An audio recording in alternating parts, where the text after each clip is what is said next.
Most disc golfers say putting is the hardest part of disc golf, and they're right. Putting is the easiest way to throw away strokes if you don't know what you're doing. Typically when you watch pros play disc golf on tour or something like that, the thing that sets pros apart that day is how they are putting. The pros who are putting the best are going to win the tournament.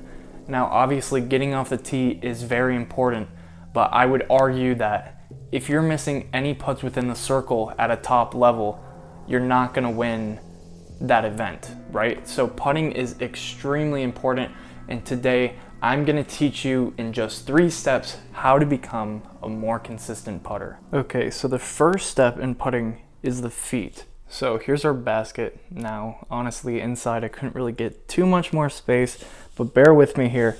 So I got our mini. So pretend we have to putt from here. So the very first thing we have to do is pay attention to our feet. Sometimes people don't even look down before they throw. So they'll just be looking up here. So the most important thing is to look down at the mini.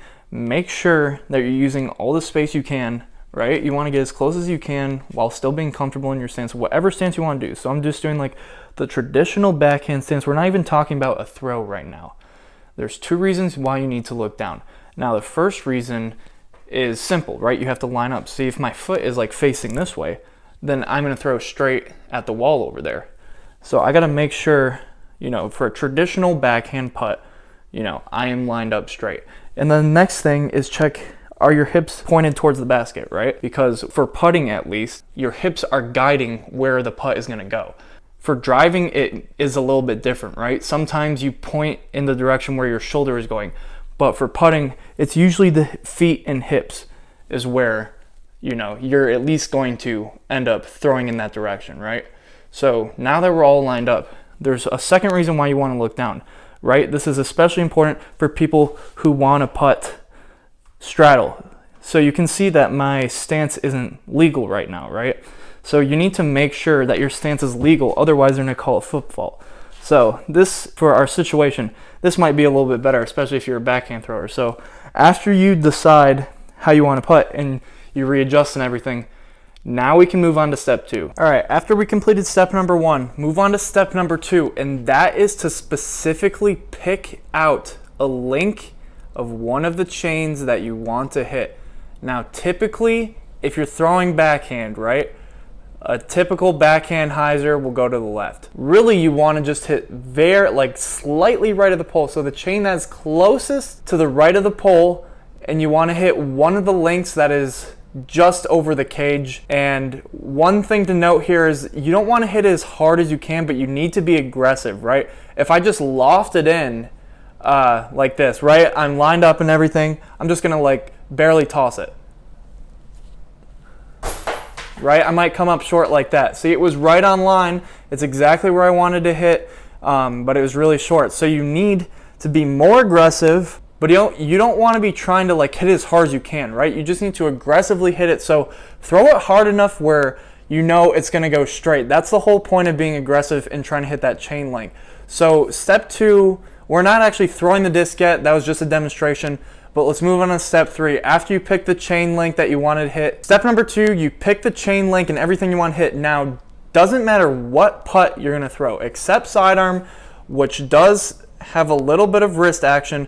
But basically what's happening is you're holding the disc, and where you point with your fingers is where it's going to end up for putting, essentially. That's basically what's going on, and that's why sidearm is one of those ones. And for turbo, same kind of thing. I start kind of like this and I just push it down. My fingers are kind of like pointing it right in there. It's following through. But anything except for those 2, step number 3 is extremely crucial. You need to keep your wrist straight. So when Paul Macbeth and those people are putting, I mean, it doesn't really matter about the grip as long as it's some sort of fan grip that you're comfortable with. But basically, you know, forearm and up is like off limits. This is what's happening, right? It's popping up in the shoulder. And basically, like the elbow has like a little bit of action here. Even if it's like a spin putt, right? It's coming straight from the waist here. That's what's happening. And it's just going to pop up.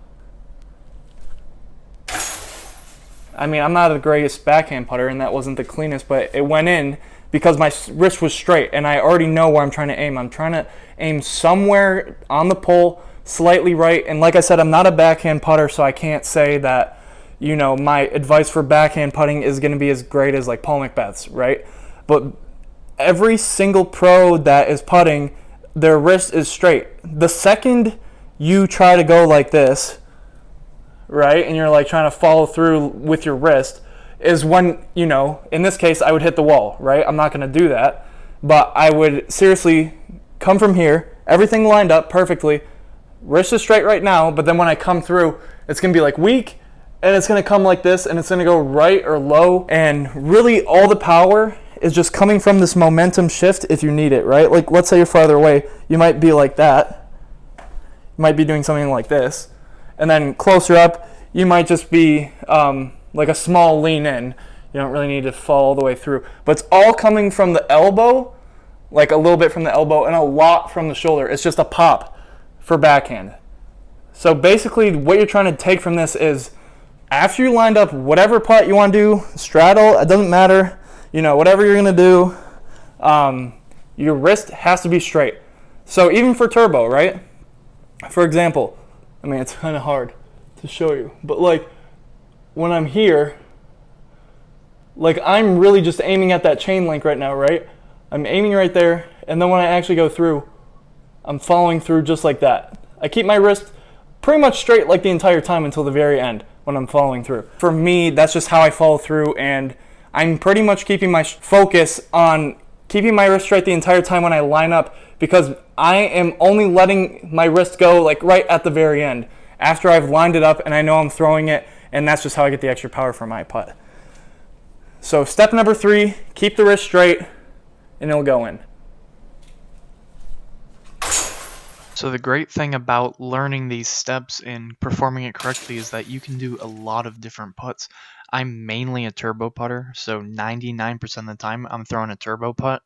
Especially within the circle, you'll pretty much never see me throw backhand or sidearm unless I'm trapped and I have to throw one of those. And as you can see, I'm still hitting any kind of putt pretty much from, this is about 30 feet of distance, and it's all because I'm following these steps that I was just talking about. And none of these putts are wrong, right? They're all different, and the only thing that matters is that they're going in. So I think it's really awesome that you can do any kind of putt you want as long as you follow these steps and keep practicing. All right, guys, that wraps it up on how to become a more consistent putter. Step number 1, check the feet. Step number 2, pick the chain length. And step number 3, keep that wrist straight, unless you have a special putt like a turbo or a sidearm, for example. And anyways, guys, make sure to leave a like if you learned something. Don't forget to subscribe. I'll see you guys in the next one. Have a good one. Peace.